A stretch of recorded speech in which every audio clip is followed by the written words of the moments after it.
They're the achievers, the visionaries, the ones who built empires, saved lives, cracked impossible codes and made headlines. They're the CEOs, the doctors, the engineers, the founders, the straight-A students, the people everyone looks up to. On the outside, they look unstoppable, but inside, they're slowly breaking, silently, and no one's noticing, no one's asking, because strong people aren't supposed to struggle, right? Wrong. Behind the ambition is anxiety. Behind the confidence is crushing pressure. Behind the smile, there's suffering. This isn't burnout. This isn't a bad day. This is a silent mental health crisis. A depression epidemic hiding in plain sight, eating away at America's strongest minds. But why is no one talking about it? Why are the people who seem to have everything the ones losing themselves behind closed doors? Today, we expose the truth. We pull back the curtain. And if you're watching this, don't look away, because this might just be the most important story you hear all year. It could save someone you love, or maybe it could save you. High-speed footage of professionals typing, in meetings, walking in suits. Hard cuts to slow, moody shots of them alone. Head in hands, empty offices, therapy chairs, pill bottles, dim apartment lighting. Black and white clips of people crying alone in cars or staring at blank walls. Ambient sound, ticking clock, heartbeat sound, and low emotional piano build-up. They're breaking, but silently. The depression epidemic no one talks about. In America, success is worshipped like a religion. Work harder, climb higher, never stop. Hustle until you collapse. And if you do collapse, hide it. Smile anyway. Pretend everything's fine. That's the silent rule. But behind the Instagram posts, the polished LinkedIn profiles, and the corner office windows, something much darker is happening. Something we don't talk about. Not enough anyway. The truth is, some of the most accomplished people in the country are quietly falling apart.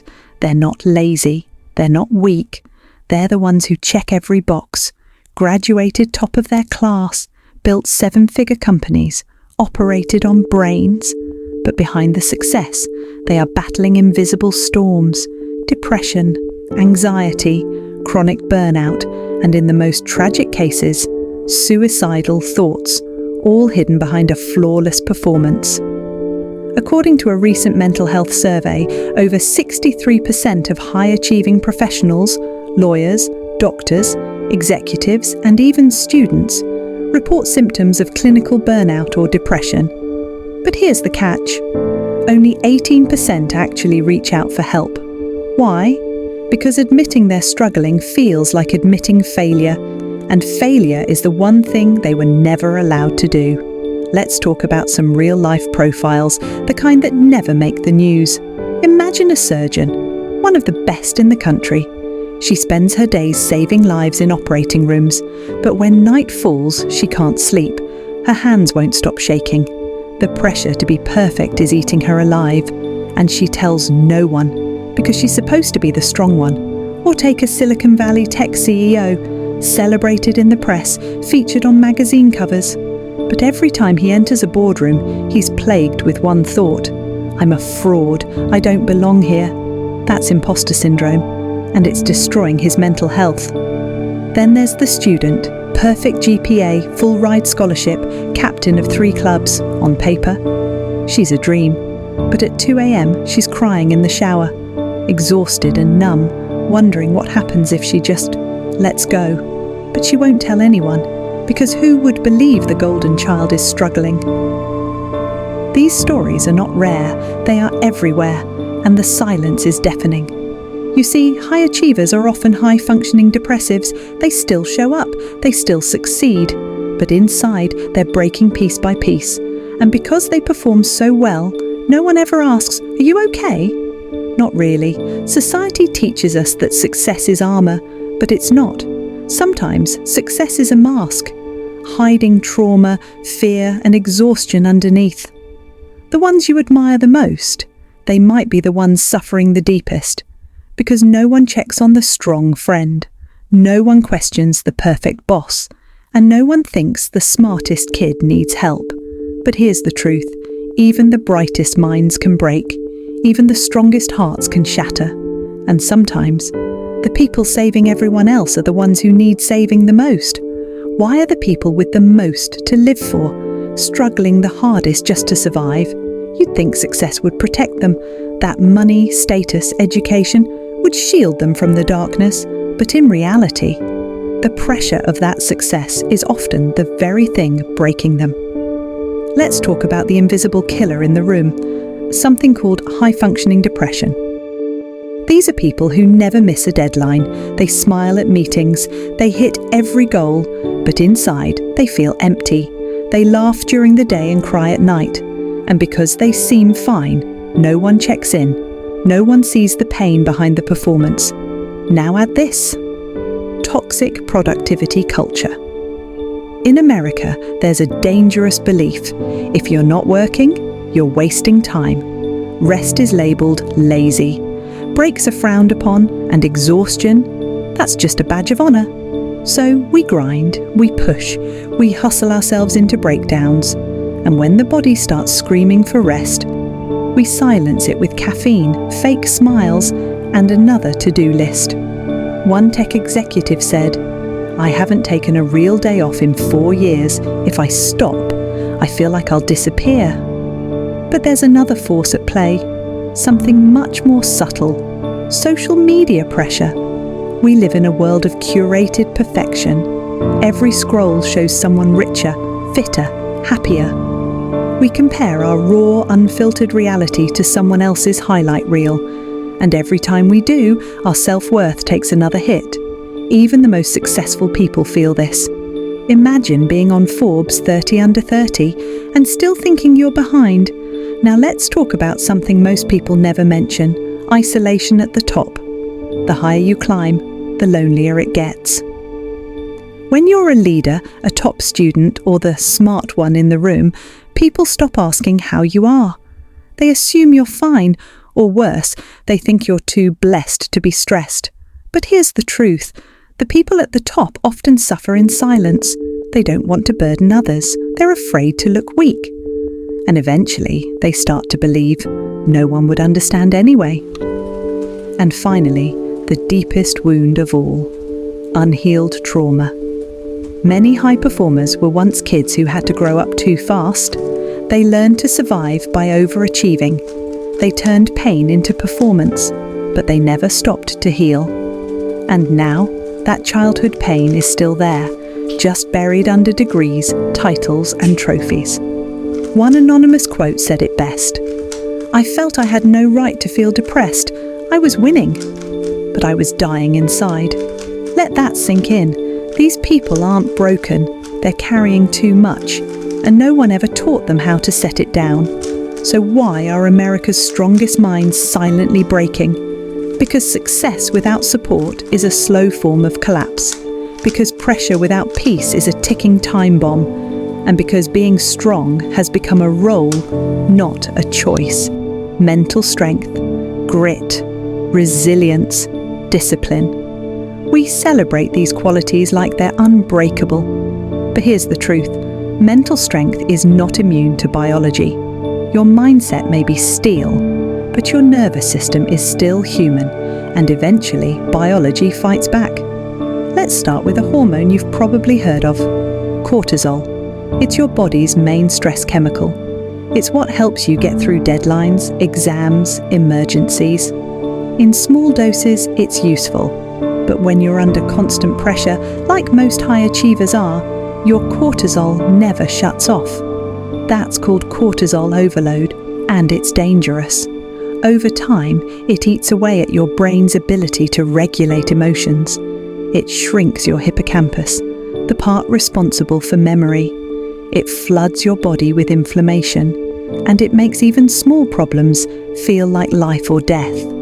Now add adrenal fatigue into the mix. That's what happens when your stress response system is running 24/7. No pause, no break, no balance. Your adrenal glands literally wear out. You wake up tired, you drink more coffee, you crash harder. Your body starts screaming for help, but you silence it with another work call, another late night, another just push through. And here's the kicker. Your brain starts craving the one thing keeping this cycle alive: dopamine, the reward chemical. Every time you hit a goal, finish a task, or get praise, your brain gets a little hit of dopamine. But just like any drug, the more you chase it, the less it satisfies you. This is the dopamine trap. You start needing bigger wins to feel okay. You keep moving the goalpost, and when you're not achieving something, you feel empty, even worthless. One CEO put it like this: "If I'm not accomplishing something, I feel like I don't exist. That's not ambition, that's addiction." And then comes the crash: insomnia, panic loops, total physical shutdown. Your body starts revolting. You can't sleep, even when you're exhausted. Your chest gets tight, your heart races at random. You wake up at 3 a.m. in cold sweats, and your mind starts whispering, "What's wrong with me?" But it's not weakness, it's biology doing its job, trying to protect you. You're not broken, you're overstimulated, overworked, underrested. Brain scans showing the impact of prolonged stress, the difference between a healthy brain and a burnt-out one. Charts showing the rise in anxiety among high performers. A loop of a city. Person laying in bed, wide-eyed, checking the clock every hour. It's not just in your head, it's in your brain, your hormones, your nervous system. Bold truth: you can run from emotions, but your nervous system keeps the score. The body remembers every time you ignored its cries, every sleepless night, every skipped meal, every "I'm fine" when you weren't. And eventually, it stops whispering and starts yelling. That's why some of the most mentally strong people are also the ones suffering chronic migraines, panic attacks, stomach issues, and breakdowns they can't explain. Because strength isn't just mindset, it's how well your body can handle what your mind is pushing it through. And when biology breaks down, no amount of willpower can save you. Only healing can. This epidemic isn't just personal. It's not just about individuals quietly suffering behind their desks. It's bigger than that. It's costing lives, destroying families, and passing trauma from one generation to the next. When strong minds silently break, the damage doesn't stay hidden. It leaks out into every part of life. Let's start with relationships. The partner who suddenly becomes distant, the parent who snaps at their child for no reason, the friend who cancels every plan without explanation. Depression doesn't just isolate the person feeling it, it pushes away everyone around them. And many marriages can't survive that silence. Divorce rates are climbing, not just from infidelity or finances, but from unspoken emotional collapse. One partner shuts down, the other feels helpless. Communication dies. And before they know it, the relationship is gone, not because they didn't love each other, but because they didn't know how to talk about the pain. Now add substance abuse into the mix, when therapy feels taboo, when talking is seen as weakness. People turn to coping mechanisms that numb instead of heal. Alcohol, pills, workaholism, shopping, overeating, anything to distract from the internal ache. And here's the twist. Many of these people don't even know they're struggling with depression. They just think they're tired or burned out, so they keep going until they can't, which leads to full-blown burnout, the breakdown that looks like quitting a job out of nowhere, crying in the car between meetings, staring at a screen, unable to think or feeling nothing at all, just numb. This isn't laziness, this is collapse. This is the mind saying, "I can't do this anymore." And in some of the most tragic cases, the silence ends in suicide, especially in high-pressure careers, law, medicine, tech, finance, the very fields where people are expected to be invincible. These aren't just numbers. These are lives, families, futures. Let me tell you about a case. We'll keep the name anonymous. A top-level attorney in New York City, Ivy League graduate, 6-figure salary, prestigious firm. He was seen as the guy who had it all. No one suspected anything. He showed up on time, dressed sharp, smiled through every meeting. And then one day, he didn't show up. Hours later, his assistant found a note. Just a few lines, and he was gone. The words his colleague shared still haunt me. He smiled the day before. We thought he was fine. That's the cost of silence. A smile can hide a storm. A success story can cover a scream. And if we keep teaching people that asking for help is weakness, we will keep burying brilliance. We're losing fathers, mothers, siblings, partners, not because they were weak, but because they were trying to be too strong for too long. So let's be clear. Depression is not a flaw. Burnout is not failure. And asking for help is not surrender. It's survival. The cost of silence is too high, and it's time we started listening before it's too late. Healing exists. It's real. It's possible. And it's happening for millions of people, but not nearly enough. Because for America's strongest minds, healing often feels out of reach, not because they don't want it, but because the world has convinced them they don't need it, or worse, they don't deserve it. Let's start with the biggest barrier: fear. Fear of being judged, fear of being labelled unstable, dramatic, or broken. For high achievers, reputation is everything, and asking for help feels like lighting that reputation on fire, so they stay silent. They wear the mask and convince themselves they can push through, even when they're barely holding on. Then there's the system itself. In America, mental health care is complicated, expensive, and often inaccessible, especially for people in demanding careers. The wait lists are long, the insurance coverage is weak, and the therapists who get high-pressure lifestyles, even rarer, now add the toxic mindset so many grew up with. Therapy is for people who are really messed up. Or worse, we don't do therapy, we just deal with it. That idea, passed down for generations, has convinced millions that suffering in silence is strength, that breaking down means you've failed. But what if we flipped the script? What if therapy was seen as strength, not weakness? What if talking about your pain was proof of resilience, not defeat? Because that's the truth. Vulnerability is not the opposite of strength. It is strength. The strongest thing you can do is say, "I'm not okay, and I don't want to do this alone." Healing comes in many forms. It's not just talk therapy, it's EMDR for trauma. It's breathwork for nervous system reset. It's journaling, movement, connection, even just sitting in silence and giving your body a moment to breathe. It's the small things, done consistently, that create lasting change. One CEO we interviewed shared this: "I used to think therapy was weakness. Now I go every week, and I've never led my team better. I'm clearer, calmer, more human." That's the future. We need more vulnerability in leadership, more honesty in the workplace, more safe spaces where people can say, "I'm struggling," without fear of judgment or punishment. Imagine this: a company where therapy is encouraged, a school where mental health is part of the curriculum, a home where kids hear, "It's okay to cry, it's okay to feel." That's what healing looks like. Not perfection, but permission. To feel, to rest, to ask for help. Clips of group therapy sessions, men and women crying but not alone. Hugs, laughter, tears. The kind of raw human connection that can't be faked and doesn't need to be. Healing isn't easy, but it is possible. And the first step is letting go of the shame.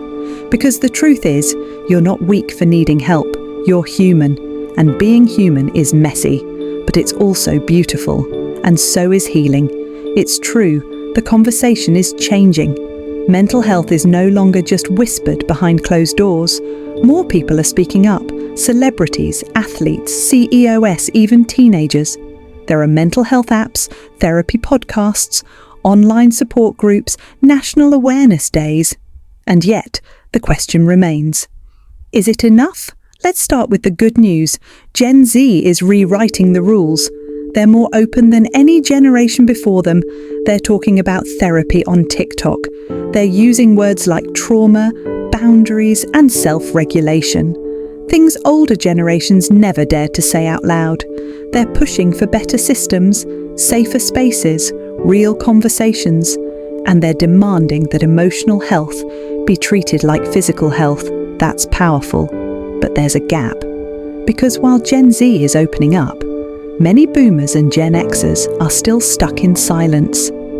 They were raised in a time where therapy meant something was wrong with you, where suck it up was the only coping mechanism passed down.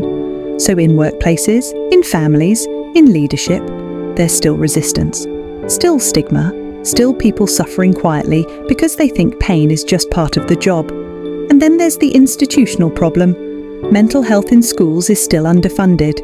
In the military, stigma can still mean silence. In corporate America, wellness is often a buzzword, not a practice. Free meditation apps don't fix toxic work culture. Pizza parties don't heal burnout.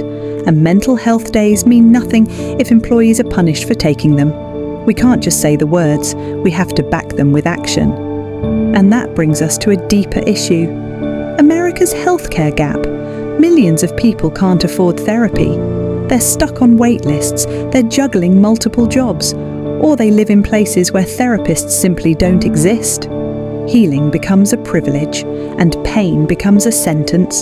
So yes, the culture is shifting, but not fast enough, not wide enough, and not deep enough. Because the truth is this, we are raising a generation that is more anxious, more disconnected, and more pressured than ever before. Kids are being diagnosed with anxiety at 8 years old.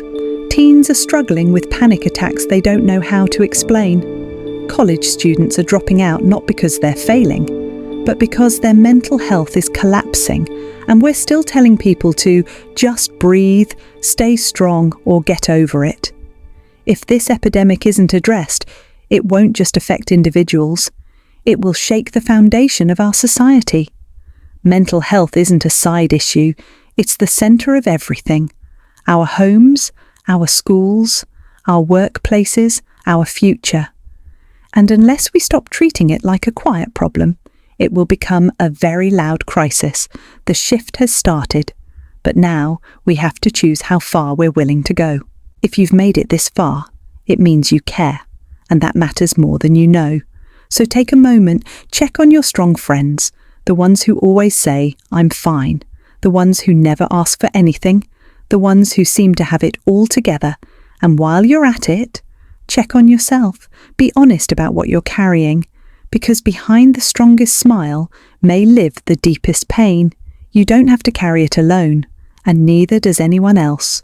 Drop a comment below, write, "I hear you," if you've ever felt the silent struggle, or if someone you love needs to hear this message.